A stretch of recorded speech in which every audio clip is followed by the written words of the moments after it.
بسم اللہ الرحمن الرحیم رب زدنی علما۔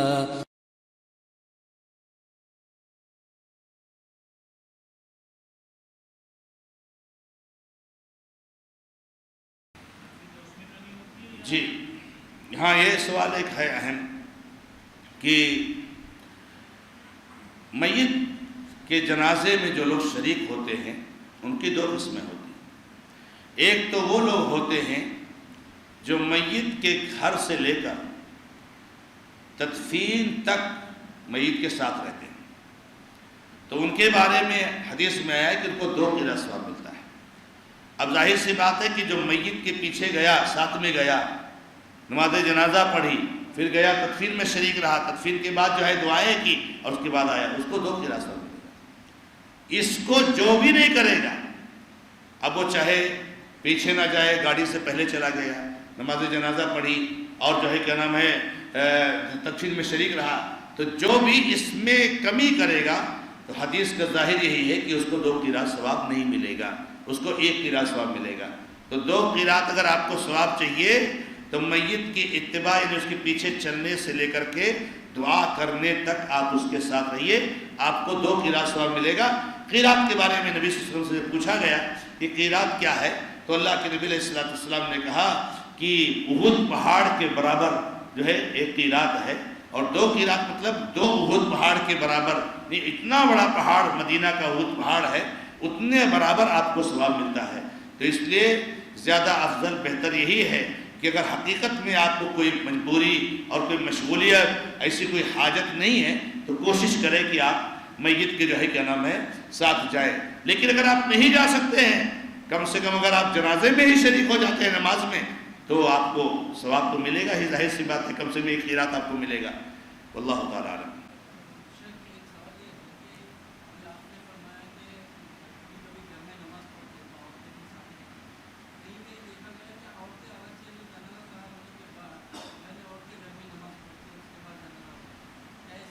آپ کل غیر حاضر تھے نا؟ کل نہیں تھے نا؟ جو غیر حاضر ہے تو ان کا بھی پتہ چل جاتا ہے۔ میں نے کل بتایا تھا کہ عورتوں کا اسپیشل جو ہے کیا نام ہے نماز جنازہ پڑھنا یہ ثابت نہیں، خصوصیت کے ساتھ صرف عورتوں کا گھر میں یا کہیں بھی یہ درست نہیں ہے۔ مردوں کے ساتھ عورتوں کا نماز جنازہ پڑھنا درست ہے۔ ہاں یہ ہو سکتا ہے کہ عورتوں کو نماز جنازہ میں شریک کرنے کے لیے ہم کہیں نماز جنازہ پڑھیں، یہ ہو سکتا ہے۔ جیسے کہ اماں عائشہ رضی اللہ تعالیٰ عنہ نے ایک جنازے کا جب موقع آیا تو اماں عائشہ رضی اللہ تعالیٰ عنہ کہ لوگوں سے کہہ دو کہ جنازہ مسجد میں لے کر آئیں تاکہ ہم لوگ بھی نماز میں شریک۔ تو بعض لوگوں نے انکار کیا، ارے مسجد میں جنازہ، تو چیمی گوئیاں ہونے لگی۔ تو اماں عائشہ نے کہا کہ تم لوگ کتنی جلدی بھول جاتے ہو، اللہ کے نبی صلی اللہ علیہ وسلم نے سہل ابن بیضاء کی نماز جنازہ مسجد میں ہی پڑھی ہے۔ تو یہاں 2 بات ہو گئی کہ مسجد میں پڑھیں گے تو عورتیں بھی پڑھ لیں گی، تو اماں عائشہ رضی اللہ تعالیٰ نے پڑھی، اور پھر دوسرا مسجد میں نماز جنازہ جائز ہے۔ تو ایسی جگہ پر آپ نماز جنازہ پڑھیں جہاں عورتیں بھی شریک ہو جائیں تو اس میں کوئی حرج کی بات نہیں، لیکن اسپیشل عورتیں گھر میں رکھو نماز جنازہ تاکہ ہم لوگ جنازہ پڑھ لیں، پھر آپ لوگ لے کے جاؤ، یہ بہرحال اللہ کے نبی علیہ السلام کے زمانے میں نہیں تھا، صحابہ کرام کا معمول نہیں ہے۔ اللہ تعالیٰ عالم۔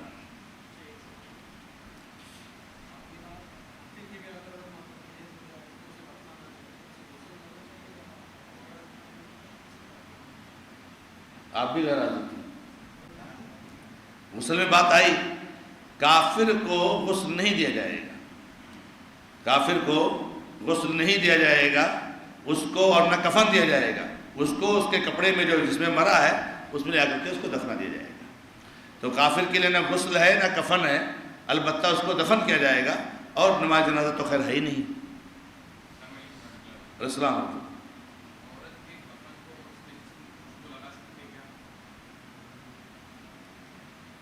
سب کو لگا سکتے ہیں، عورت ہو یا مرد۔ جو خوشبو لگانے والی روایتیں ہیں کفن میں یا میت کو، اس میں کوئی استثناء نہیں ہے کہ عورت کو نہیں لگانا ہے۔ جو استثناء ہے اس کا ذکر ہے، وہ کیا ہے؟ محرم، کہ محرم جو حالت احرام میں انتقال ہوا ہے، حج یا عمرہ کا احرام باندھے ہوئے، اس کو خوشبو نہیں لگایا جائے گا۔ تو اگر عورتوں کو بھی نہیں لگانا ہوتا تو نبی صلی اللہ علیہ وسلم بتا دیتے کہ ہاں عورتوں کو نہیں لگانا ہے، تو اس لیے ظاہر یہی ہے کہ عورت اور مرد ہر ایک کو لگایا جائے گا۔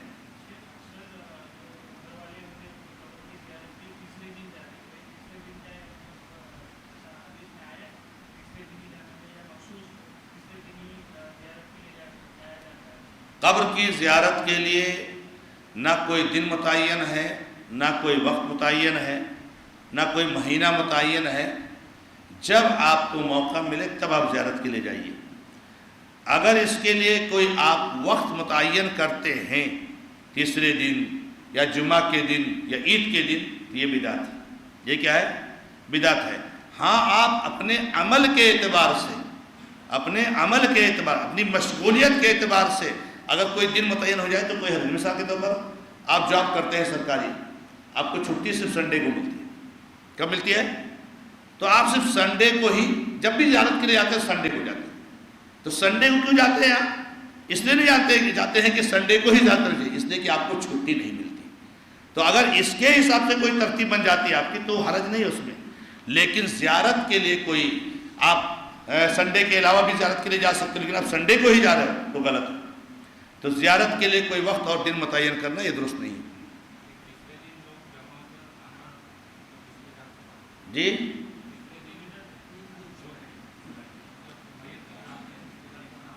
جی اس سے پہلے بات آئی کہ صحابہ کرام بیان کرتے ہیں كنا نعد الاجتماع عند اہل المیت وسنت الطعام لهم من النیاحہ، کہ ہم لوگ میت کے گھر والے کے پاس جمع ہونا اور وہاں کھانا وغیرہ بنانا اور کھانا، ان سب کو نوحہ میں سے شمار کرتے تھے۔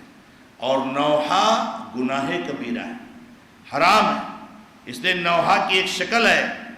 اور مجھے معلوم ہے میرے بھائیوں کہ ہمارے گاؤں میں بھی یہ سلسلہ چلتا ہے۔ افسوس ہے اللہ کے بندو اگر ہم یہ جانتے ہیں اور یہ ہم کام کرتے ہیں۔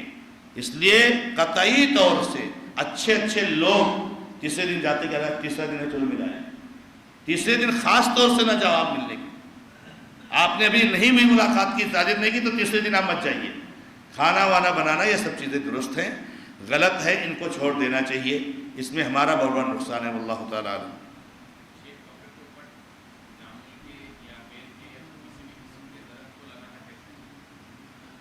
قبر کے اوپر کوئی ایسی چیز لگانا یا کوئی ایسی چیز ڈالنا جس سے جانوروں سے حفاظت ہو تو آپ ڈال سکتے ہیں۔ کوئی بیج ہے، کچھ ہے، یا کوئی درخت ہے کہ اس کی بو سے یا اس پہ کانٹے ہوتے یا کچھ ہوتے ہیں، جانور قریب نہیں آتے تو آپ لگا سکتے ہیں قبر کی حفاظت کے لیے۔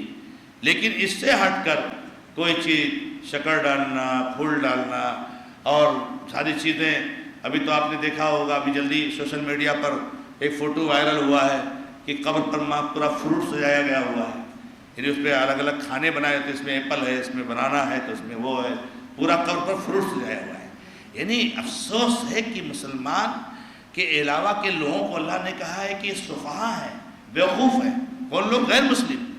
یہ مسلمان کب سے سفیہ ہو گیا، بیوقوف ہو گیا، پاگل ہو گیا ہے، قبر پہ جا کر کے فروٹ سجاتا ہے۔ لوگ مر رہے کھانے کے لیے، ان کو بانٹ، ان کو کھلا کے ثواب ملے، تو مردوں کے قبروں پر جا کر کے فروٹ سجاتا ہے، وہاں پھول ڈالتا ہے، وہاں شکر ڈالتا ہے، کہتا ہے جتنی چوٹیاں کھائیں گے اتنا ثواب ملے گا۔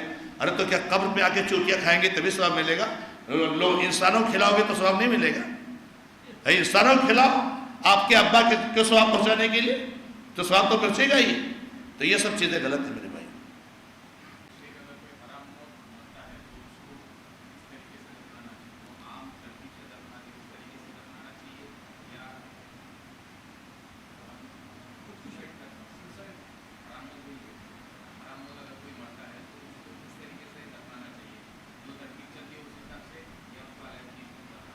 اگر کوئی خودکشی وغیرہ کرتا ہے تو اس کو بھی غسل دینا ہے، اس کو بھی کفن پہنانا ہے، اس کی بھی نماز جنازہ پڑھی جائے گی، اور اس کے دفنانے کی پوری ترتیب ویسے ہی رہے گی جیسے دوسرے لوگوں کی۔ اس میں کوئی فرق نہیں ہے میرے علم کی حد تک کہ اس کے کفن میں یا اس کے غسل میں کوئی تبدیلی رہے گی، سیم ویسے رہے گا۔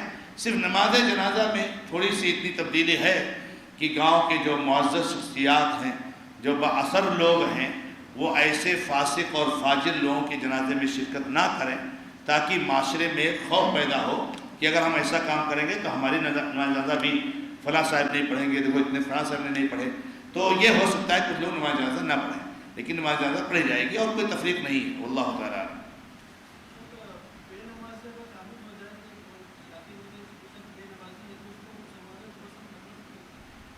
دیکھیے جو بے نمازی کا معاملہ ہے، بے نمازی کے بارے میں اہل علم کے بیچ میں بہت شدید اختلاف ہے کہ بے نمازی کافر ہے، اسلام سے خارج ہے، یا کفر اصغر ہے، یعنی اسلام سے خارج نہیں لیکن کفری عمل ہے۔ تو یہ بہت بڑا مسئلہ ہے۔ جیسے اب سعودی کی جو علماء کرام ہیں، شیخ ابن باز، شیخ المسلمین اور جتنے بھی علماء ہیں فتویٰ کرنے، یہ سب بے نمازی کو اسلام سے خارج مانتے ہیں، بے نمازی کافر ہے، اسلام سے خارج مانتے ہیں۔ ان لوگوں کا فتویٰ یہ ہے کہ بے نمازی کو مسلمانوں کے قبرستان میں نہیں دفنایا جائے گا، اس لیے کہ کافر ہے، اسلام سے خارج ہے۔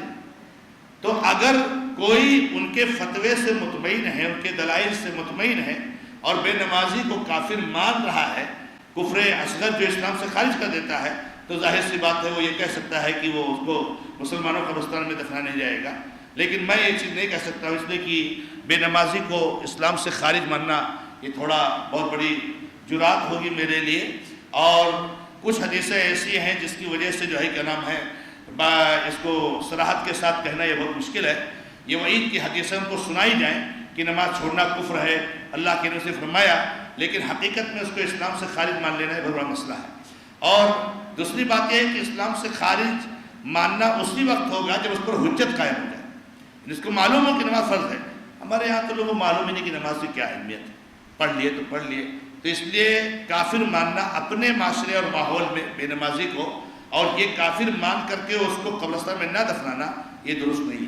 دفنانا چاہیے، اس کے لیے توبہ استغفار کرنا چاہیے، باقی اس کا حال اللہ کو معلوم ہے۔ ہم تو جانتے ہیں کہ منافق کو بھی کہاں دفنایا جائے گا، منافق کو مسلمانوں کے قبرستان میں دفنایا جائے گا، اور اس کی بھی نماز جنازہ پڑھی جائے گی، لیکن اس کا معاملہ اللہ کے حوالے کیا جائے گا، کیونکہ وہ اسلام کا اظہار کرتا تھا، نمازیں پڑھتا تھا، مسلمانوں کے ساتھ رہتا تھا، تو اس کو مسلمانوں جیسے معاملہ کیا جائے گا، اس کا معاملہ اللہ کے حوالے۔ تو ایسے بے نمازی کا بھی معاملہ ہے، واللہ تعالیٰ۔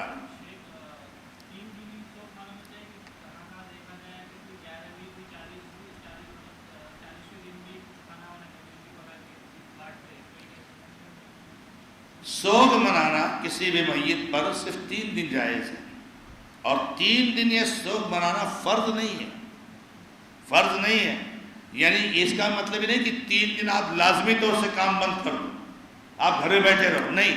اگر آپ کو سوگ منانا ہے اپنے ابا کے انتقال پر، اپنے امی کے انتقال، زیادہ سے زیادہ 3 دن، زیادہ سے زیادہ 3 دن، لیکن اگر 3 دن سے پہلے کوئی کام جا کے کرتا ہے تو کوئی حرج کی بات نہیں، کوئی بات نہیں۔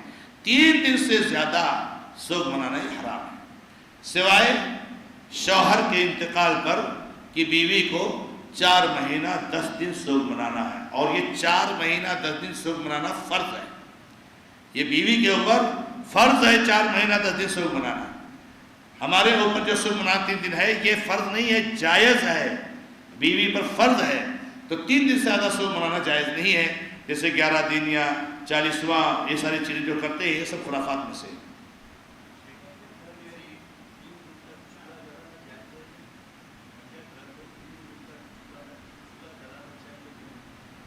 میت کے گھر میں 3 دن چولہا جلانا یہ مسئلہ ایک الگ ہے۔ ہمارے اوپر لازم ہے کہ میت کے گھر والوں کو 3 دن تک کھانا بھیجیں، 3 دن تک کھانا بھیجیں، ہمارے اوپر لازم ہے، پڑوسیوں پر، رشتہ داروں پر، ہم پر واجب ہے۔ اب اگر ہم لوگ نہیں بھیجتے ہیں تو بھوکے تھوڑی مریں گے، وہ تو کھانا تو بنائیں گے بیچارے۔ تو ایسا نہیں ہے کہ میت کے گھر میں 3 دن چولہا نہیں جلنا چاہیے، چولہا جلنے نہیں دینا چاہیے ہم لوگوں کو، لیکن اگر ہم لوگ سب بے حس ہو جائیں اور ہم نہ کھانا بھیجیں تو بیچارے 2 لقمہ تو بنائیں گے نا، تو ان کے لیے جائز ہے کہ وہ بنائے کھانا کھانے کے لیے، لیکن ہم سب لوگوں کو بھیجنا چاہیے۔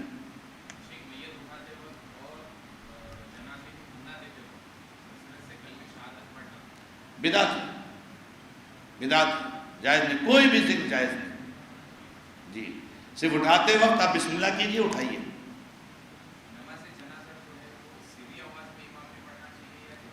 سری نماز آواز پڑھنا افضل ہے، لیکن کبھی کبھار جہری پڑھنا چاہیے تاکہ لوگوں کو علم ہو جائے کہ کیا دعائیں پڑھی جاتی ہیں اور کب کیا پڑھی جاتی ہیں۔ اللہ کے نبی علیہ السلام سے جو عام طور سے ثابت ہے کہ نبی صلی اللہ علیہ وسلم نے سری ہی پڑھائے ہیں، اور سری کی حدیث بھی موجود ہے، قولی بھی، لیکن ایک دو جنازے پر نبی صلی اللہ علیہ وسلم جہری بھی پڑھائے ہیں۔ جیسے ایک جنازے کے بارے میں ایک صحابی کہتے ہیں کہ اللہ کے نبی صلی اللہ علیہ وسلم نے نماز جنازہ پڑھائی تو آپ نے ایسی دعا کی کہ میرا دل کہہ رہا تھا کہ کاش کی یہ لاش میری ہوگی تو میرے لیے دعا ہوگی۔ اب ظاہر سی بات، میں نے زور سے پڑھائی تب انہوں نے سنی، تو کبھی کبھار نبی صلی اللہ علیہ وسلم نے جہری پڑھی ہے، اس لیے کبھی کبھار پڑھ سکتے ہیں، لیکن عام طور سے سری پڑھنا چاہیے۔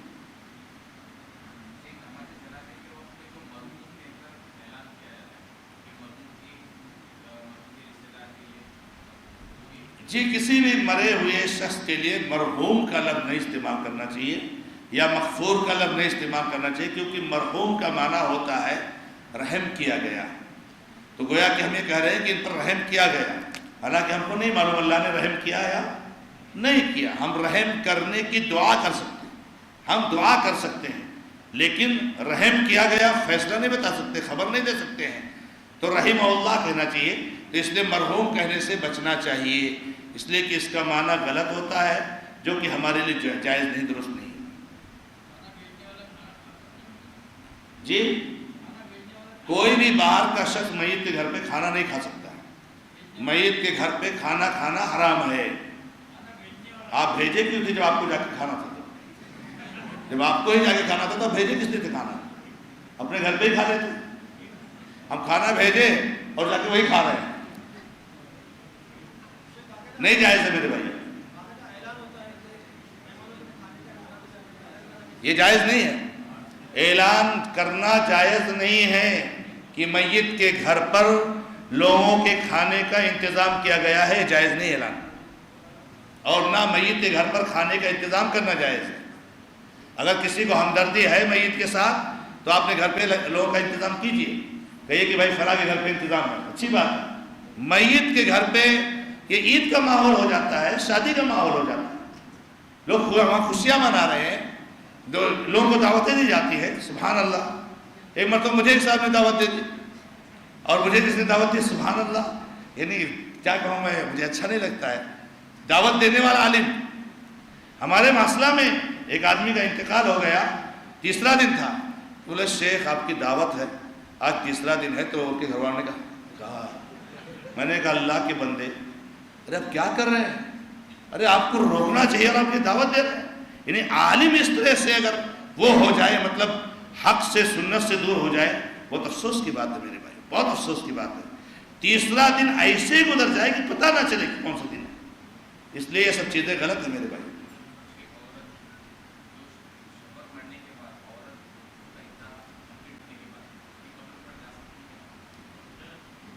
4 مہینہ 10 دن کے اندر نہیں جا سکتی، ہاں اس کے بعد جا سکتی۔ 4 مہینہ 10 دن کے اندر عورت کو اپنے گھر سے نکلنا حرام ہے، کسی بھی کام کے لیے عورت گھر سے نہیں نکل سکتی، اور یہ بہت سخت حکم ہے۔ میری ماں اور بہنوں کو اس مسئلے کو سمجھنا چاہیے، نہ کسی شادی میں، نہ کسی تیمارداری میں، نہ کسی کے انتقال پر، نہ مارکیٹ، نہ کوئی۔ ہاں کب نکل سکتی ہے عورت؟ اگر اس کی طبیعت خراب ہو جائے، دوا لانے سے کام نہیں چلے گا، ڈاکٹر نہیں آ سکتا ہے تو وہ جا سکتی ہے، یا بینک وغیرہ کا کوئی ایسا میٹر ہے کہ اس میں اس کو جانا پڑے گا، اس کو 4 مہینہ 10 دن لیٹ بھی نہیں کر سکتے اور اس کے جائے بغیر کام بھی نہیں ہوگا۔ تو ایسا کام جو اس کے جائے بغیر کام نہ ہو تو اس کام کے لیے وجہ سے جو کہ ضروری ہے اس کے لیے، ورنہ شادی بیاہ، تعزیت، موت، دعوت یا اور کسی فنکشن میں یہ جائز نہیں ہے عورتوں کے لیے۔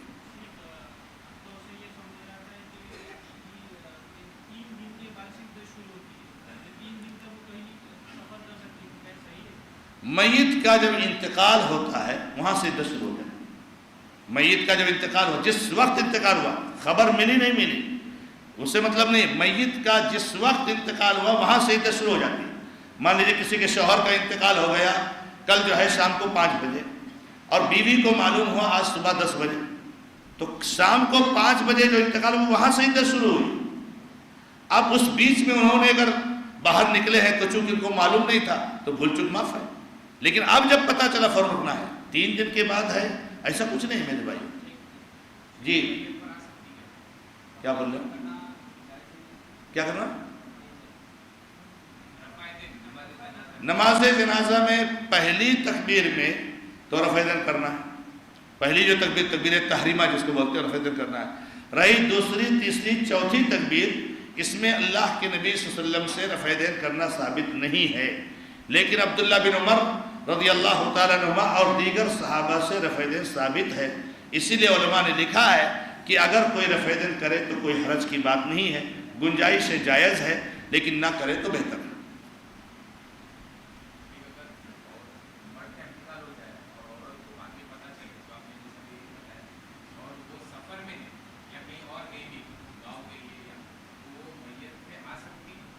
نہیں, وہ فوراً اپنے گھر جائے گی. اپنے گھر شوہر کے جہاں پہ تھی وہ کہاں سے؟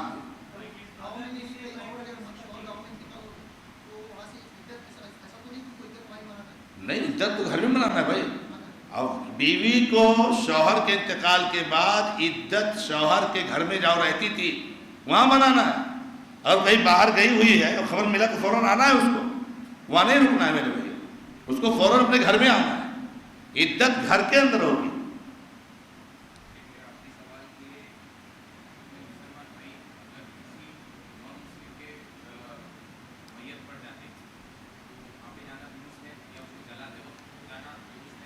جلاتے وقت وہاں رہنا جائز نہیں ہے. کسی نان مسلم کو جلاتے وقت رہنا جائز نہیں ہے. لیکن اگر کسی نان مسلم کے بارے میں آپ کو پتہ چلا کہ اس کا انتقال ہوا, آپ کا پڑوسی تھا یا آپ کا تعلقات والا تھا یا آپ کا رشتہ دار تھا, تو آپ جا کر کے ان کے گھر پہ ان کے گھر والوں کو تسلی دلا سکتے ہیں. اس میں کوئی حرج کی بات نہیں ہے. جائے ان کو تسلی دلا سکتے ہیں. تسلی کا مطلب یہ ہے کہ مطلب ان کو کوئی بات نہیں, جو ہوتا ہے جو ہے کیا نام ہے اللہ کی طرف مقدر ہوتا ہے وہی ہوتا ہے, آپ سب سے کام لو. باقی کوئی ایسی بات نہ کہیں کہ مطلب جو ہے جو شریعت کے خلاف ہو, تو ان کے گھر پہ آپ جا سکتے ہیں, لیکن جلانے وغیرہ میں شریک نہیں ہو سکتے.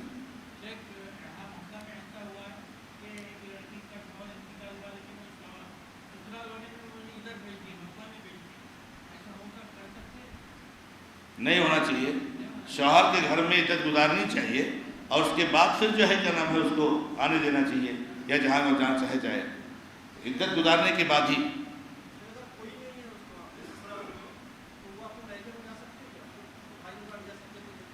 یہ سوال بہت زیادہ آتا ہے, اور اب یہ سوال ایسا ہو گیا نا کہ جس کے شوہر کے انتقال ہوتا ہے اس کے یہاں مسئلہ ہے, اس کے یہاں مسئلہ ہے. الا ماشاء اللہ اتنے سوالات آئے. مجھ سے لوگوں نے سوال کیا کہ شیخ کسی کا انتقال ہو گیا ہے, اس کے ساتھ کوئی رہنے والا نہیں, تو اس کا بھائی ہے وہ اس کے گھر پہ آ چکا. تو میں نے کہا بھائی اگر اتنا ہمدرد ہے تو بھائی کو بولو جا کے اس کے ساتھ رہے نا, بھائی اس کے ساتھ جا کر کے رہے نا. وہ ایک عبادت میں ہے بھائی, وہ ایک عبادت میں. شوہر کے گھر میں عدت گزارنا فرض ہے اس پر. اس کے بھائی کو چاہیے کہ اپنی فیملی کو 4 مہینہ 10 دن کے لیے بھیج دے, یا وہ خود آ جائے. تو جہاں جانا ہے وہاں کے لوگ آ جائیں نا. میرے بھائیوں, اگر ایک دم مجبوری ہے, عورت اکیلی ہے, کوئی دیکھ بھال کرنے والا نہیں, اس کی جان اس کی عزت و ناموس محفوظ نہیں ہے, کوئی دیکھ بھال کرنے والا کوئی آ بھی نہیں سکتا, تو بلا شک و شبہ ضرورات و تبیح المحظورات, مجبوری میں حرام چیز بھی حلال ہو جاتی ہے تو جا سکتے ہیں. لیکن یاد رکھو, جھوٹے بہانے اور بلا مطلب کے عذر پیش کر کے عورتوں کو اس طریقے سے جو ہے کیا نام ہے لے کے جانا, یہ قطعاً جائز نہیں ہے. اور اللہ تعالیٰ کو سب کی حالت معلوم ہے, اللہ تعالیٰ حساب لینے والا ہے. اس لیے اگر کسی کے شوہر کا انتقال ہو گیا تو اگر اس بیوی کو بھائی اپنے گھر پہ لانا چاہتا ہے تو میں بھائی سے کہتا ہوں کہ اللہ کے لیے 4 مہینہ 10 دن اپنی فیملی کو آپ اس کے گھر پہ بھیج دیجیے تاکہ وہ وہاں عزت گزار لیں. اگر آپ کی فیملی نہیں آ سکتی ہے, کسی عورت کو ہائر کر لیجئے جو اس کے ساتھ وہاں پر رہے, اس کے لیے کھانا بنائے, اس کے ساتھ رہے, یہ بھی بہت اچھی چیز ہے. لیکن 4 مہینہ 10 دن کو ڈسٹرب مت کیجیے. بڑی سختی ہے اسلام میں اس تعلق سے, تو اس لیے اس کا اہتمام کرنا چاہیے. اللہ تعالیٰ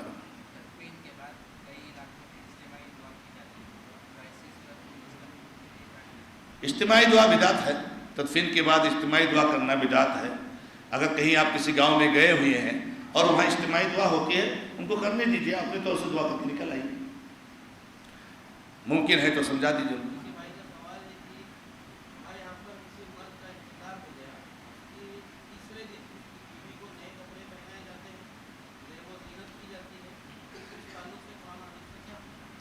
جائز نہیں میرے بھائیو، بدعات اور خرافات میں سے ہے۔ عدت کے دوران بیوی قطعی طور سے زیب و زینت نہیں کر سکتی ہے، نہ کپڑے پہن کر، نہ زیورات پہن کر، نہ اور زیب و زینت کے جو وسائل ہیں ان کو اختیار کر کے، بالکل جو ہے زیب و زینت اس کے لیے جائز نہیں ہے۔ اس کو بوسیدہ حالت میں رہنا چاہیے، پھٹے پرانے کپڑے میں بوسیدہ حالت میں رہنا چاہیے، زیب و زینت جائز نہیں ہے۔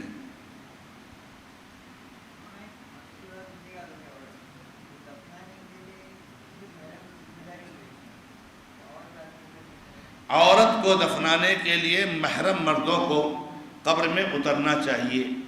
اگر محرم مرد نہیں ہیں تو دوسرے مرد اتر سکتے ہیں۔ اگر محرم مرد نہیں ہے تو دوسرے مرد، کوئی عورت ہے اسے کوئی نہیں ہے قریبی تو دوسرے مرد اتر سکتے ہیں، لیکن اگر ہے محرم، باپ ہے، شوہر ہے، بیٹا ہے، بھانجا ہے، بھتیجا ہے، تو پہلے وہ حقدار ہے۔ واللہ تعالیٰ عنہ۔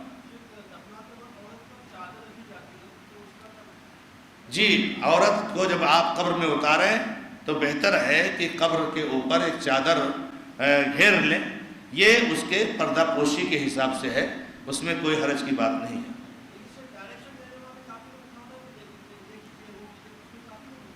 اب اگر ضروری ہے کوئی ڈائریکشن دینے کے لیے، کبھی کبھار ایسا ہوتا ہے نا کہ جو گھر کے لوگ اترے ہیں نئے ہوتے نہیں جانتے ہیں، تو اگر ضروری ہے تو ان کو ڈائریکشن دینے میں کوئی حرج کی بات نہیں ہے۔ اگر اٹھانے کی بھی ضرورت ہے، کم سے کم اور لوگوں سے تو پردہ پوشی ہے نا، تو اگر ایک دو لوگ کو ضرورت ہے تو کوئی حرج کی بات نہیں، لیکن بلا وجہ نہیں کرنا چاہیے۔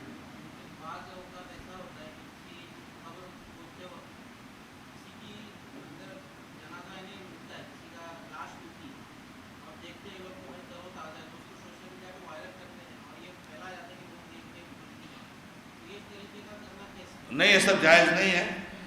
پہلی بات تو یہ تصویر کشی اسلام میں حرام ہے، کہ کسی ذی روح کی تصویر کھینچنا موبائل سے، کیمرے سے، یہ چیز جائز نہیں ہے۔ اور دوسری بات یہ ہے کہ کسی کی لاش رہنا یہ اس بات کی علامت نہیں کہ وہ نیک ہے، یہ اس بات کی علامت نہیں کہ نیک ہے۔ اگر کسی کی لاش نہیں مطلب مٹی میں ملی، وہ ایسے محفوظ ہے، تو اس کا مطلب نہیں کہ وہ نیک ہے، تو یہ کوئی دلیل نہیں ہے نیکی کی۔ اس لیے ان سب چیزوں سے بچنا چاہیے، اور یہ مسلمانوں میں جو ہے کیا نام ہے خرافات پھیلانے کے برابر ہے، ایسا نہیں کرنا چاہیے۔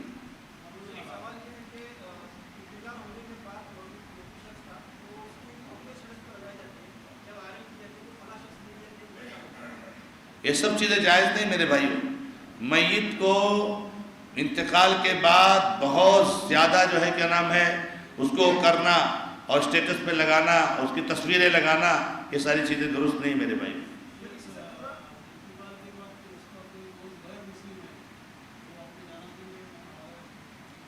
آ سکتا ہے، وہ کاندھا بھی دے سکتا ہے، اور وہ جو ہے یہاں پر جا سکتا ہے، قبرستان میں بھی جا سکتا ہے، مٹی بھی دے سکتا ہے، لیکن نماز جنازہ بھی نہیں پڑھ سکتا ہے۔ نماز جنازہ بھی پڑھ سکتا ہے، پڑھنا چاہے، لیکن کچھ ہونے والا نہیں، اس سے کوئی فائدہ نہیں۔ شرط ہے پہلے توحید کو قبول کرے، تو ہمیں روکنا نہیں ہے اس کو، وہ اس کو آنے دیجیے۔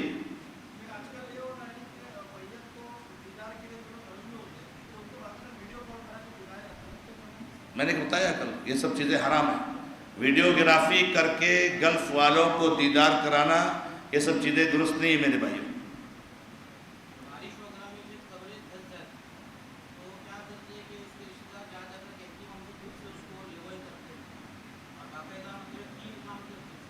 دیکھیے ایسا ہے کہ ایک ہوتا ہے کہ ظاہر سی بات ہے کہ مٹی آہستہ آہستہ دبے گی، آہستہ آہستہ دبے گی، تو اس کو جا کے بار بار کرنا ہوگا۔ لیکن ایک ہوتا ہے کہ بہت زیادہ دھس گئی تو اس پہ مٹی ڈالنے میں کوئی حرج کی بات نہیں ہے۔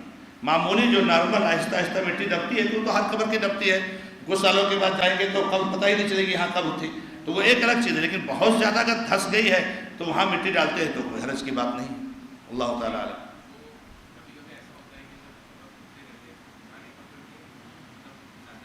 ہاں،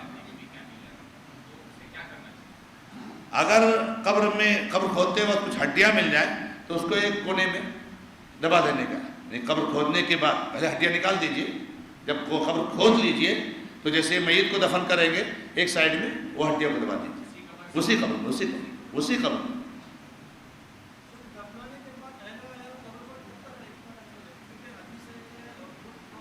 وہ سب چیزیں ثابت نہیں ہے، اس کے لمٹ میں کوئی چیز ثابت نہیں ہے، نہ دعا کرنے کی حد بندی میں، نہ وہاں رہنے کی حد بندی میں۔ آپ دفنائیے اور دعا کر کے آ جائیے،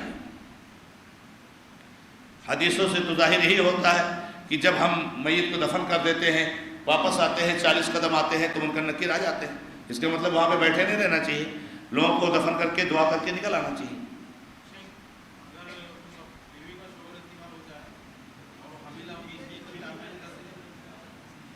بیوی کا شوہر کیا بولیں گے؟ ہاں، اگر حاملہ ہے تو عدت وضع حمل ہے۔ اگر کسی خاتون کے شوہر کا انتقال ہوتا ہے اور وہ حمل سے ہے تو وضع حمل یہ عدت ہے، یعنی بچہ پیدا ہونے تک، ڈیلیوری ہونے تک۔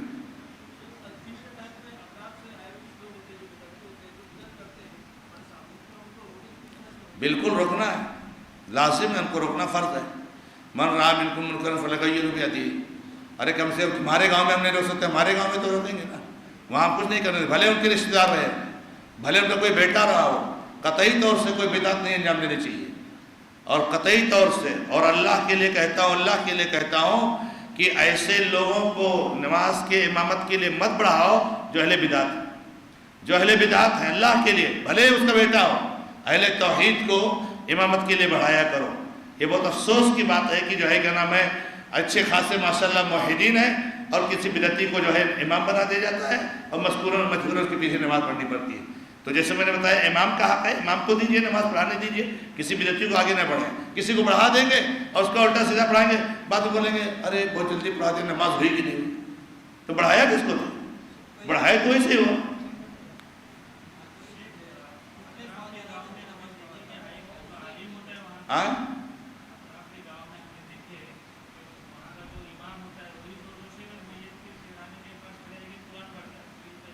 وہ بدعت ہے نا، بدعتی ہے وہ امام،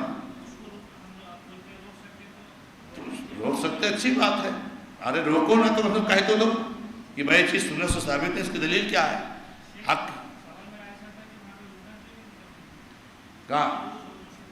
آپ اپنا کام کر کے نکل آئیے، آپ تدفین کے بعد دعا کر کے نکل آئیے، باقی وہ کیا کرتے ہیں اگر ہم کو سمجھا سکتے سمجھائیے، نہیں تو چلے آئیے۔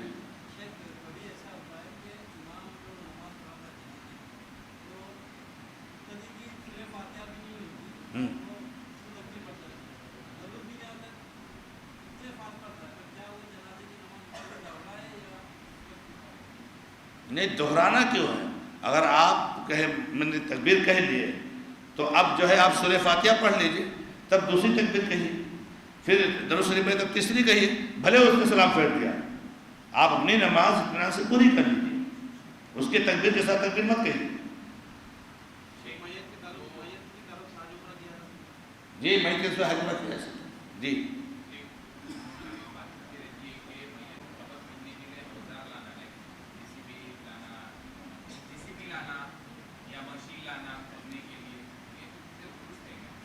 جسی بھی کیسے لائیں گے قبرستان میں؟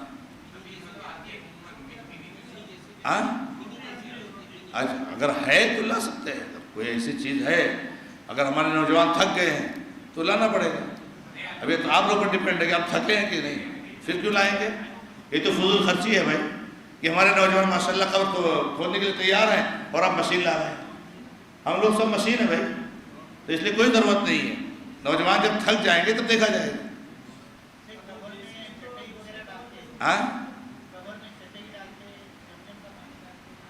قبر میں چٹائی جو ہے نا، یہ کبھی کبھار جیسے دلدل جگہ ہے، پانی آتا ہے اس طرح سے، تو وہ میت کی سیفٹی کے لیے ڈالتے، کوئی حرج نہیں ہے، لیکن زمزم وغیرہ ڈالتے تو بدعت ہے۔ زمزم کس لیے ڈال رہے ہیں؟ نہیں ہے، جائز نہیں ہے زمزم وغیرہ ڈالنا۔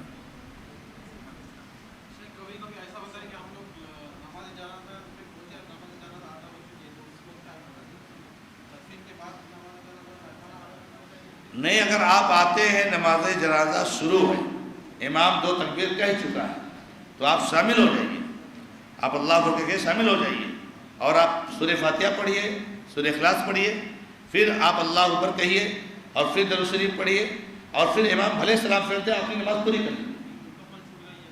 ہاں حکومت چھوڑ گئی ہے تو آپ بعد میں دفنانے کے بعد اگر قبر پر پڑھنا چاہتے تو پڑھ لیجیے، نہیں پڑھنا چاہتے نہ پڑھیے۔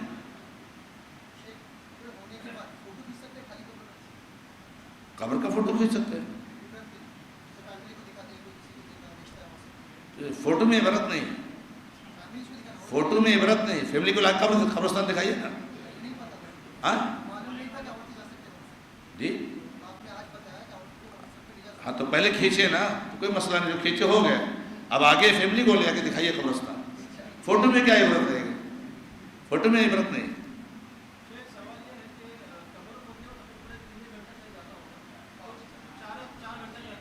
ہاں لگا سکتے ہیں وعظ نصیحت کے لیے، اصلاح کے لیے، قرآن کی آیتیں لگائیں، تلاوت لگائیں، ترجمہ لگائیں، کوئی بات نہیں. قبرستان میں وعظ نصیحت ثابت ہے نبی صلی اللہ علیہ وسلم سے، تو اگر آپ وہ موبائل پہ بھی لگاتے ہیں کوئی مسئلہ نہیں. اور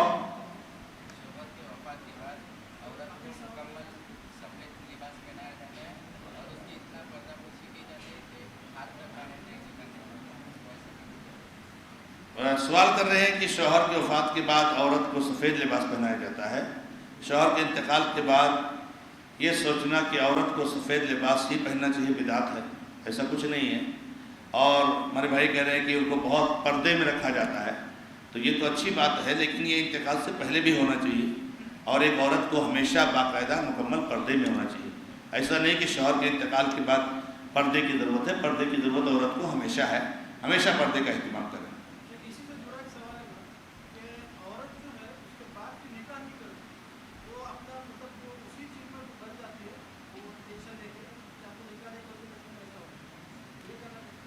جو خواتین شوہر کے انتقال کے بعد نکاح نہیں کرتی ہیں، مجھے ان کے بارے میں ڈر ہے. ان کے بارے میں ڈر یہ ہے کہ کہیں وہ ایسا تو نہیں کہ اللہ کی تقدیر پر راضی نہیں، اللہ رب العزت نے جو کیا اس پر راضی نہیں، اب میں کیا کروں، اب میں کیوں شادی کروں، کیا فائدہ کر کے.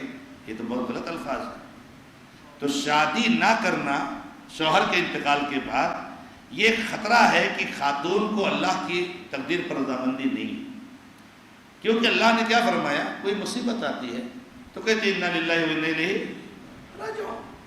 یہ کہا آپ نے 4 مہینہ 10 دن آپ کو عدت منانا ہے، اس کے بعد آپ نارمل زندگی گزاریے، شادی کیجیے، اپنا گھر بسائیے. تو اس لیے ہماری ماں اور بہنوں کو یہ نصیحت اور وصیت ہے کہ شوہر کے انتقال کے بعد بالکل آپ شادی کرنے کا اہتمام کریں. اور صحابہ صحابیات کی زندگیاں ہمارے سامنے ہیں، اور اللہ رب العزت جو ہو سکتا ہے آپ کے شوہر کا انتقال بہتر کے لیے ہوا ہے، بہتر کے لیے ہوا ہے.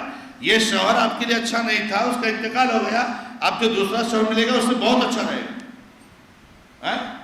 تو کیوں آپ ناراض ہو گئی، کیوں آپ جھجلا گئی، کیوں آپ جو ہے الجھن کا شکار ہو گئی کہ اب میں شادی ہی نہیں کروں گا. ارے ہو سکتا ہے آنے والے شوہر اس سے بہت اچھا ہو، جس سے کہ اللہ کے نبی صلی اللہ علیہ وسلم کے زمانے میں ام سلمہ کے ساتھ ہوا.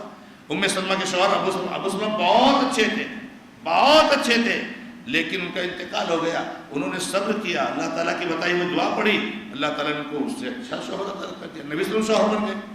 تو اس لیے اللہ کی تقدیر پر راضی رہنا چاہیے. اللہ نے جو چاہا وہ. ہمارے شوہر کی زندگی اللہ نے اتنی لکھی تھی تو اور زیادہ کیسے جی سکتے تھے. تو اب اس پر راضی ہو جائیے اور اپنی آگے کی زندگی بسانے کی کوشش کیجیے. جزاک اللہ خیر.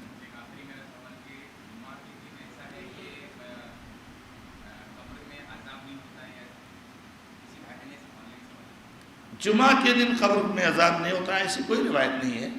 قبر میں عذاب اور رحمت اور نعمت کا سلسلہ روزانہ کے لیے ہے. مومن کی قبر میں اللہ کی نعمتیں رہتی ہیں، رحمتیں رہتی ہیں روزانہ. اور جو ہے منافق اور کافر کے قبر میں عذاب ہی عذاب ہے روزانہ. تو جمعہ کو نہیں ہوتا عذاب، ایسا نہیں ہے.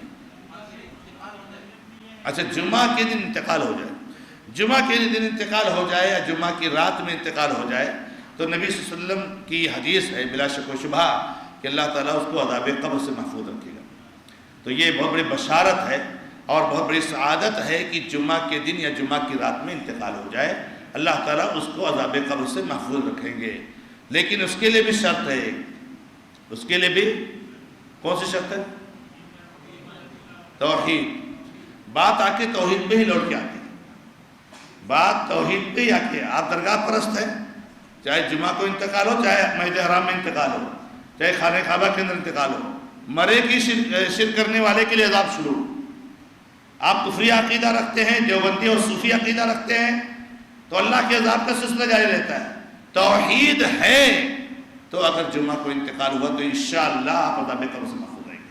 اس لیے پہلے توحید کو اپناؤ، منہج صحیح کرو، عقیدہ صحیح کرو، اللہ کے نبی صلی اللہ علیہ وسلم کی سنت سے محبت کرو، بدعت سے نفرت کرو، شرک سے نفرت کرو، تب اللہ تعالیٰ کے عذاب سے محفوظ رہیں گے آپ، ورنہ کوئی چیز آپ کو اللہ کے عذاب سے نہیں بچا سکتی۔ اللہ تعالیٰ نماز جنازہ کے بارے میں وہی چیزیں ہیں سلام کے تعلق سے جو عام نمازوں کے بارے میں، کہ 2 سلام پھیرنا چاہیے اور 2 سلام پھیرنا افضل ہے نماز جنازہ میں۔ کبھی کبھار ایک سلام بھی پھیرے تو جائز ہے، کبھی کبھار ایک سلام بھی پھیرے تو جائز ہے۔ کیا ہو گیا، گلف والے ایک ہی سلام پھیرتے ہیں اور ہم لوگ 2 سلام پھیرتے ہیں، تو پبلک کیا ہوتی ہے، کنفیوز ہوتی ہے کہ وہاں ایک ہی سلام پھیرا جاتا ہے، ہمارے یہاں 2، یہ غلط ہے، اور یہاں والے جاتے ہیں وہاں تو کہتے ہیں ہمارے یہاں 2 پھیرتے، یہ ایک ہی پھیرتے، غلط۔ دونوں صحیح میرے بھائی، چاہے ایک پھیرے چاہے 2 پھیرے، کوئی حرج کی بات نہیں ہے، لیکن افضل ہے 2 سلام پھیرنا۔ جی رمضان میں بھی قبر میں عذاب ہوتا ہے، کوئی ایسی دلیل موجود نہیں کہ رمضان میں قبر میں عذاب نہیں ہوتا ہے،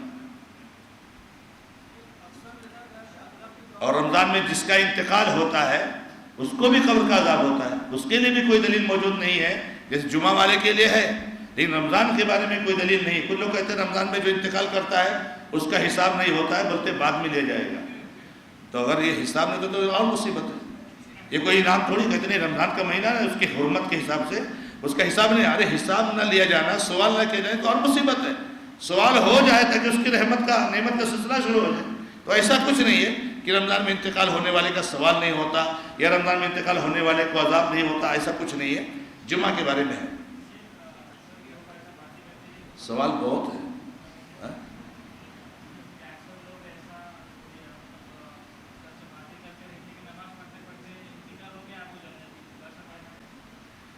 دیکھیے کسی بھی مرنے والے کے بارے میں ہم قطعیت کے ساتھ نہیں کہہ سکتے ہیں کہ وہ جنتی ہے، صحابہ کرام کے بعد سے لے کر آج تک، صحابہ کرام سے نہیں، صحابہ کرام کے بعد سے، کیوں؟ انبیاء سارے جنتی ہیں اور صحابہ سارے جنتی ہیں، صحابہ کے بعد تابعین سے لے کر آج تک کسی بھی انسان کے بارے میں ہم قطعیت کے ساتھ نہیں کہہ سکتے کہ وہ جنتی ہے۔ ہاں کوئی نماز پڑھتے انتقال کر گیا، کوئی مسجد میں وضو کر کے آیا نماز پڑھنے کے لیے انتقال کر گیا، کوئی روزے کی حالت میں انتقال کر گیا، کوئی تلاوت کلام پاک کی حالت میں، تو یہ بہت بڑی سعادت ہے کہ اتنے نیک کام کرتے ہوئے انتقال ہوا، تو یہ علامت ضرور ہے کہ یہ اچھی موت ہے۔ جیسے ہمارے وہ بزرگ، ہمارے نوجوان عبد المجید حوالدار سوائے کتنی بڑی موت ہے کہ آدمی فجر کی نماز کے لیے، کس کے لیے؟ فجر کی نماز، جبکہ عام طور سے لوگ سوئے رہتے، فجر کی نماز نہیں آتے، فجر کی نماز کے لیے آدمی وضو کر کے آتا ہے، مسجد میں سنت پڑھتا ہے، سبحان اللہ، فجر کی سنت بھی پڑھتا ہے، مسجد میں جماعت کا انتظار کر رہا ہے اور انتقال ہو جاتا ہے، تو یہ سعادت ہے۔ لیکن ہم نہیں کہہ سکتے کہ نہیں وہ جنتی ہیں، انشاءاللہ وہ جنتی ہیں، ہم اللہ تعالیٰ سے دعا کرتے ہیں اللہ کو جنت الفردوس میں جگہ دے، لیکن قطعیت کے ساتھ کسی کے بارے میں ہم جنتی نہیں کہہ سکتے، واللہ تعالیٰ عنہ۔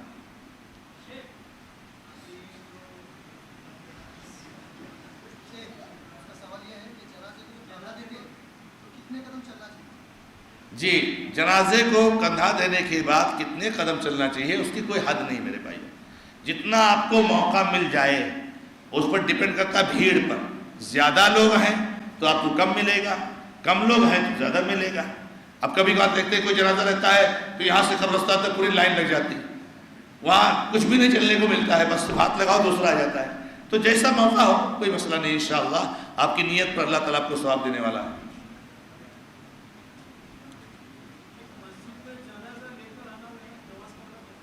ابھی تو میں نے بتایا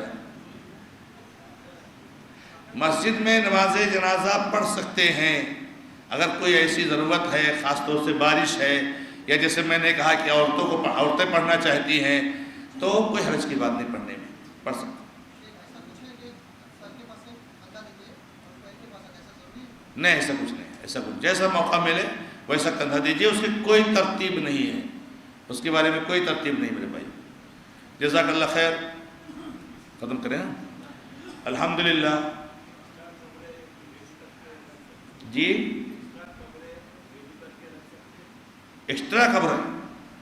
اگر گاؤں میں موت کی شرح زیادہ ہے، جنازہ کی شرح زیادہ ہے، جیسے بقیع وغیرہ قبرستان میں ہے، ہر ٹائم میں 2-4 جنازہ آتا ہے، کچھ پتہ نہیں کب کتنا آ جائے، تو رکھنے میں کوئی حرج کی بات نہیں. لیکن الحمدللہ ہمارے یہاں ایسی کوئی ضرورت نہیں. تو جہاں پر ایسی ضرورت ہو، بھائی بمبئی وغیرہ میں شہروں میں بہت بھیڑ ہے، جنازے اکثر آتے رہتے ہیں، تو 2-4 قبریں کھود کے رکھی ہوئی، کوئی حرج کی بات نہیں. تو ضرورت اگر محسوس ہوتی ہے تو قبر کھود کے رکھنے میں کوئی حرج کی بات نہیں ہے. لیکن اگر کوئی ضرورت نہیں تو ضرورت نہیں اس کی. جزاک اللہ خیر، بارک اللہ فیک. الحمدللہ ہم لوگوں کا یہ سلسلہ اپنے پائے تکمیل تک پہنچا. رہا مسئلہ جہاں تک سوالات کا، تو ظاہر سی بات ہے سوالات تو کبھی بھی ختم ہونے والے نہیں ہیں. اگر جتنا زیادہ آپ کے اندر دین کا جذبہ پیدا ہوگا اتنے زیادہ سوالات آئیں گے. سوال سب سے کم کون کرتا ہے؟ سب سے کم سوال کون کرتا ہے؟ جو دین سے زیادہ دور ہوتا ہے.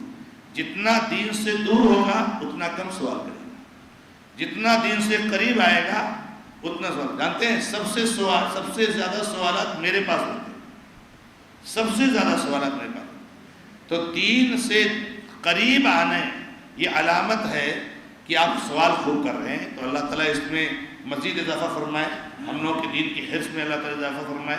اللہ تعالیٰ سے ہم سب کو اخلاص عطا فرمائے. ہمارے مردوں پر اللہ تعالیٰ رحم فرمائے، ان کی قبروں کو نور سے بھر دے، انہیں عذاب قبر سے محفوظ رکھے، عذاب جہنم سے محفوظ رکھے. انشاءاللہ تعالیٰ ہم آگے جو بھی تدفین، تجہیز، تکفین کا کام کریں گے انشاءاللہ نبی صلی اللہ علیہ وسلم کی بتائی ہوئی توجیہات کے مطابق. جزاک اللہ خیر. السلام علیکم و رحمۃ اللہ.